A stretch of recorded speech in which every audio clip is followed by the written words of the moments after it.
भगवान श्री कृष्ण कहते हैं कोई भी व्यक्ति जो चाहे बन सकता है यदि वह व्यक्ति एक विश्वास के साथ इच्छित वस्तु पर लगातार चिंतन करे। मनुष्यों के लिए कठिनाइयों का होना बहुत जरूरी है क्योंकि कठिनाइयों के बिना सफलता का आनंद नहीं लिया जा सकता है। किसी की निंदा से घबराकर अपने लक्ष्य को नहीं छोड़े क्योंकि अक्सर लक्ष्य मिलते ही निंदा करने वालों की राय बदल जाती है।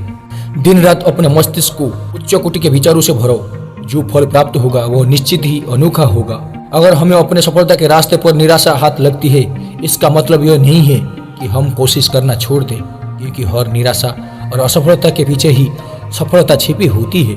नाकामयाब लोग दुनिया के डर से अपने फैसले बदल लेते हैं और कामयाब लोग अपने फैसले से दुनिया बदल देते हैं।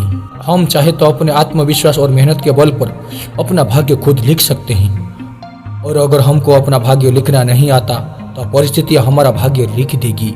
ये तुम सदा सर्वदा याद रखना। दुनिया में अधिकांश लोग इसलिए असफल हो जाते हैं क्योंकि विपरीत परिस्थितियां आने पर उनका साहस टूट जाता है और वो भयभीत हो जाते हैं। अगर आपको जिंदगी में सफल बनना है तो सफल आदमी से ज्यादा असफल आदमी की कहानी पढ़े, क्योंकि सफल आदमी की कहानी से आपको सिर्फ सार मिलेगा, लेकिन असफल आदमी की कहानी से आपको सफल होने का ज्ञान मिलेगा। कोई भी व्यक्ति बहुत ज्यादा बोलने से कुछ नहीं सीख पाता। समझदार व्यक्ति वही कहलाता है जो धीरज रखने वाला, क्रोधित ना होने वाला और निडर होता है।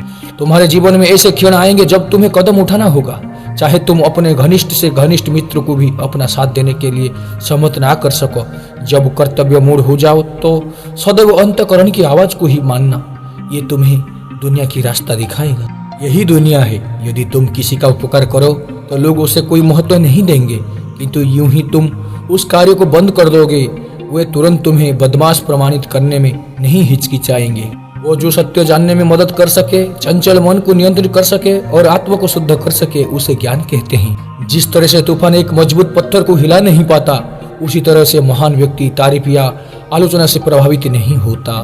पहले वो आप पर ध्यान नहीं देंगे, फिर वो आप पर हंसेंगे, फिर वो आपसे लड़ेंगे और तब आप जीत जाएंगे। अच्छे कर्म करने के बावजूद भी लोग केवल आपकी बुराइयां ही याद रखेंगे, इसलिए लोग क्या कहते हैं इस पर ध्यान मत दो, तुम अपना कर्म करते रहो। हम सभी को अपने अपने क्षेत्र में उसी समर्पण, उसी उत्साह और उसी संकल्प तथा उसी भावना के साथ काम करना होगा जो रणभूमि में एक योद्धा को प्रेरित और उत्साहित करती है। और यह सिर्फ बोलना नहीं है बल्कि वास्तविक जीवन में उसे उतारना है। भगवान श्री कृष्ण कहते हैं सबसे उत्तम कार्य क्या होता है इस दुनिया में? तो भगवान श्री कृष्ण उत्तर में कहते हैं किसी इंसान के दिल को खुश करना, किसी भूखे को खाना खिलाना, जरूरतमंदों की मदद करना, किसी दुखियारे का दुख दूर करना, किसी घायल की सेवा करना आदि। ये सारे 5 काम सबसे उत्तम कार्य कहलाते हैं। अगर आप जिंदगी में सफल होना चाहते हैं तो आप जिस काम को कर रहे हैं उसके प्रति सकारात्मक सोच रखें, क्योंकि लक्ष्य के प्रति नकारात्मक सोच असफलता का सबसे बड़ा कारण है। खुद से लड़ो, बाहर के शत्रु से क्या लड़ना। वो व्यक्ति जो खुद पर विजय प्राप्त कर लेता है उसे ही आनंद की प्राप्ति होती है। आज के अध्याय में बस यहीं तक था। जय श्री कृष्ण, जय श्रीमन नारायण।